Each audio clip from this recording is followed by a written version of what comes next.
Greetings to all of you in the name of Jesus Christ, and welcome to this update where I'm going to share different important things of what is happening right now. Right now, I've been locked up here in Baker County Detention Center because of lies from my enemies of the gospel, for almost 1 year, 355 days to be exact.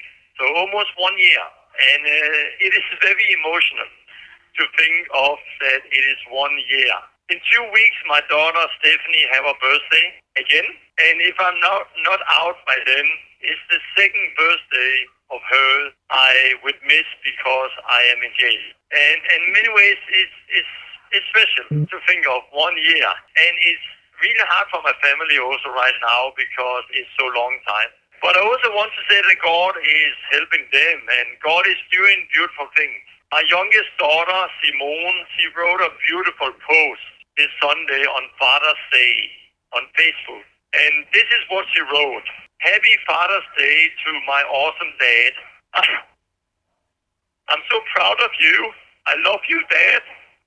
I miss you. I wish you were here with us, but God is in control, and He will do awesome things soon. So excited to give you a big hug after almost 1 year of you being gone. I love you, Dad, and thank you for raising me up with love and with me living this life for God. Thank you for being a great role model for me, you and Mom, for you two giving up so much to live this life for God. I'm excited to see you soon from your youngest daughter, Simone. Oh, this is very emotional and a very beautiful post, and I'm just proud of her and Stephanie and my family. But of course, it's special to think of when I'm here still. But many things are happening right now, and the spiritual war are really on, and I feel it. Last week, I actually had some very scary experience I would like to share with you.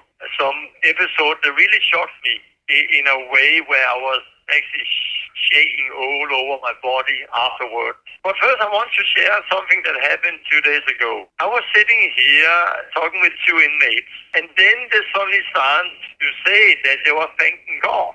They felt very honored that I was here with them. And they were just thankful that God had brought me here as I have been helping everyone here. And it makes it so much more easier for them to be here, locked up, because I was here. And it was actually very special. One of them, he came yesterday and said that he now wants to be baptized because he's ready to give his life to God. And so it's beautiful what God is doing. Every Sunday we actually have church here, and I do an info meeting at the same time. I welcome all the new people to our dorm, and I tell a little about the rules and how things work here.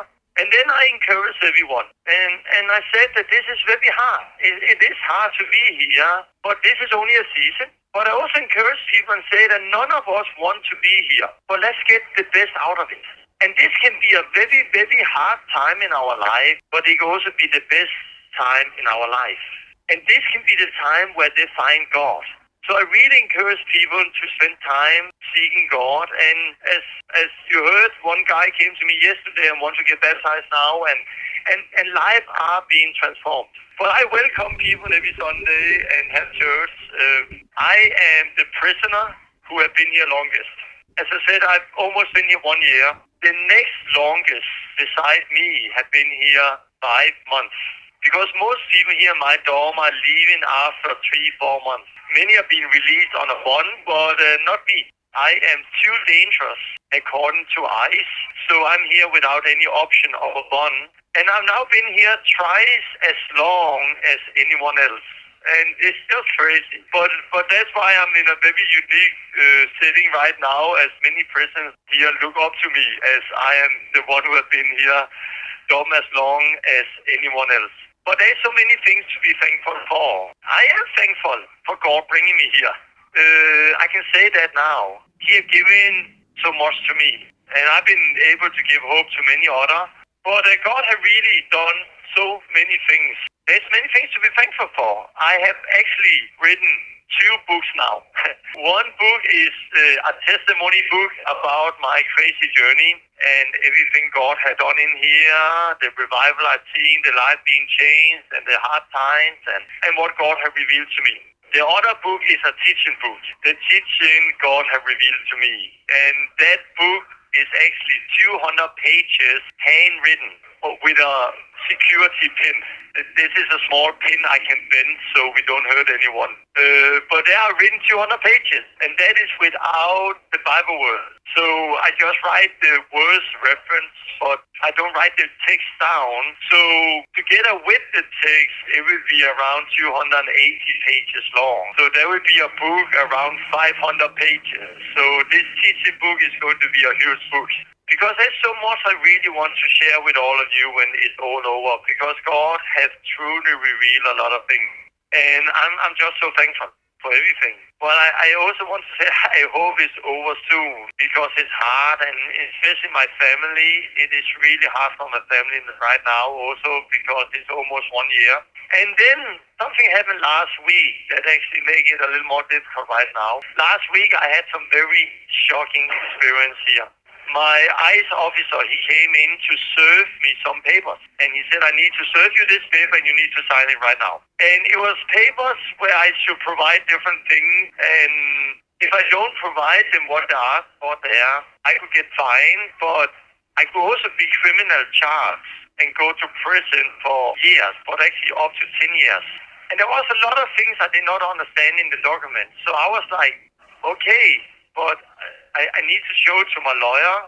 But he was like, no, you need to sign right now. And I said again, no, my lawyer had said that I should not sign anything without him seeing it first. And he just kept going, no, you sign now, and then I send a copy to your lawyer afterwards. And I was like, no, can you not send a copy to my lawyer first and then let him know if I can sign it? And he was like, no, you sign and I send a copy to your lawyer. And he was very, very intimidated, to be honest, and very pushy. And I was like, no, I cannot sign before I talk to my lawyer. And he just kept going. So you refuse to sign?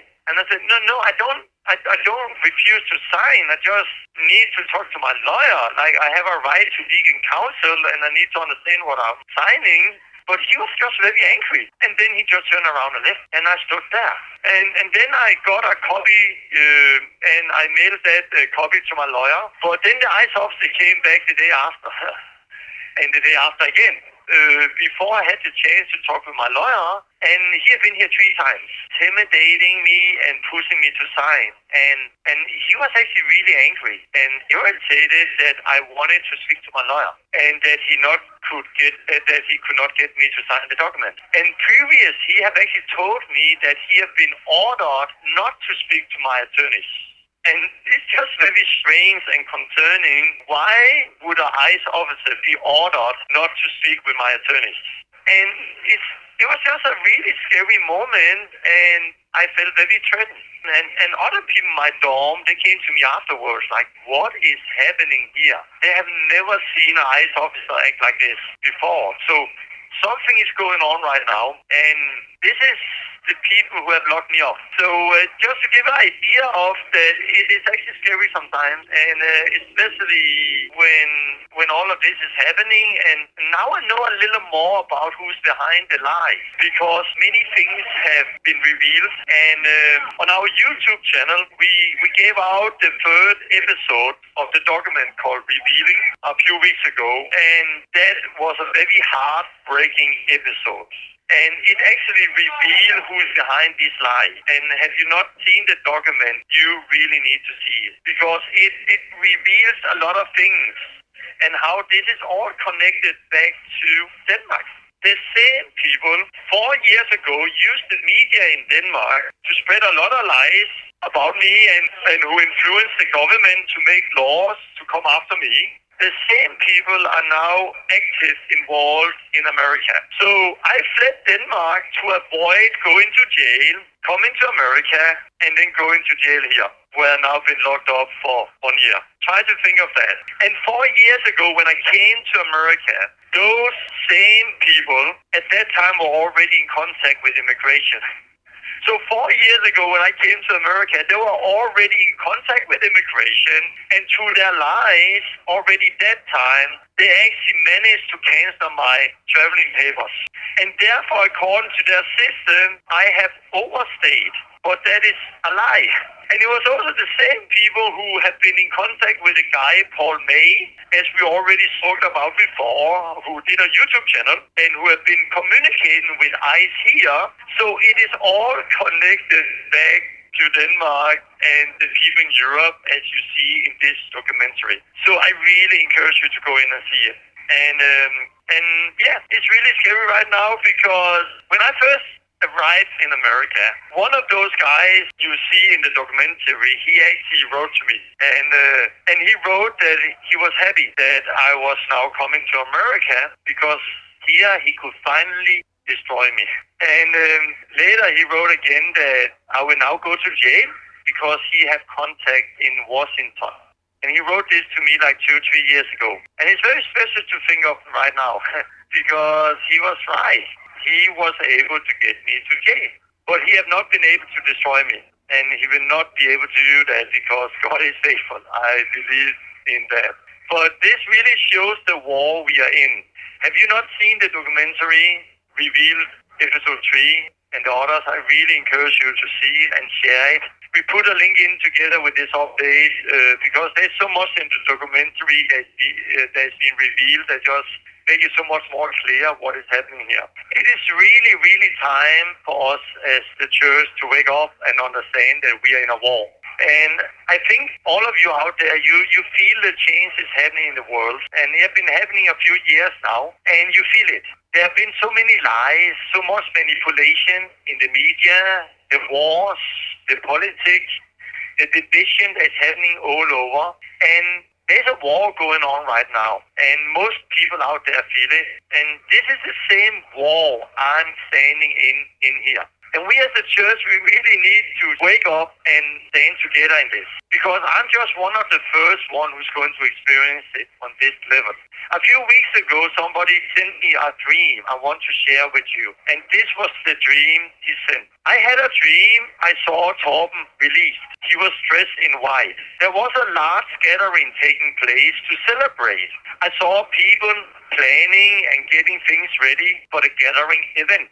I saw some was going through the same thing Torben went through, being placed in the same jail facility, not specific the one in Florida. Torben was prepping those who were being locked up, getting them ready for what they would have to endure. And the wider body of Christ was coming together to support the families of those who have been thrown in jail. This was the dream, and I really believe this is from God. And I really hope that this will speak to all of us. And we will be able, as God's people, to come together because, as I said, this kind of persecution is new for us in the Western world. But like the world is changing, this is what is coming to us more and more. And this is just the beginning. As the hate against God people are rising, the lies, as we see, will get more and more evil. But I also want to say that God is faithful and He is in control. And as I said, I've learned so much from this. And I also know that God have allowed this to happen. So I will be able to learn and be able to help you out there, encourage you, as the dream said. So I will make you ready to face the persecution that is coming. But right now the war is on, and of course it's troubling because I really don't know what is happening. Every day the door could open here and something new and shocking can happen.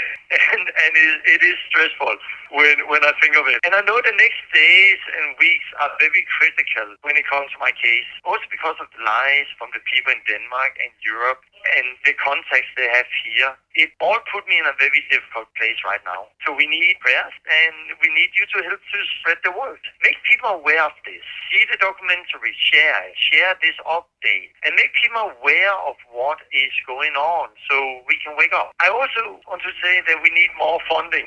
We have several teams right now fighting my rights, both with ICE, but also in the level of the federal government. And we need more funding for us to continue this, as this is just getting bigger and bigger. And I know many out there have already given, but I just encourage you to give again. And I also want to say, if there's churches out there or organizations or business people who really want to fight for the right of freedom of religion here, and then I really want to encourage you to give also, because this is not about me. This is much bigger than me. And the legal motion and argument are setting a precedent that the persecuted believer may benefit from in the future. So any support will actually not only help me, but it will help all of us. It will help the churches in the future. So as churches, organizations, business people, private people, stand together with us. And if you feel led to give, then give. And you can get a tax benefit for it. And you can find a link together with this post or on the website Friends of Torben how you can give. And yes, I trust God that He will provide, but I also know that God is using people. And as I said, that maybe God wants to use you, because this is all part of the fight for the gospel and for the freedom we hopefully still have in America when it comes to religion. As I said, this is bigger than anything I have seen before, and it's bigger than anything I've experienced before. So this is where we are. In a few days, hopefully, there will come out also another update on Friends of Torben with what is happening right now. So I want you to stay tuned also with what is happening. Otherwise, I just want to end up saying that stay strong. Don't be afraid. This is real, yes, but God is faithful. This is coming to America, to all of us. But there is hope, because God is truly faithful. I know God has sent me here, and I've learned so much. It don't mean that I don't hope that this is over soon. But I can say God's will be done, not my will be done. And I can say I love you guys, and thank you so much for your greetings also to the Friends of God. I've got a lot of greetings the last days, and it's so good to know that I've not forgotten.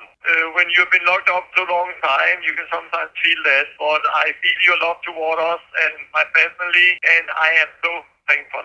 I want to say it's harder for my family right now than it is for me here. So remember them especially in prayer, because they feel it more than I feel it in many ways. It's long time to be without me, and their life is also somehow standby, just waiting for me to come out.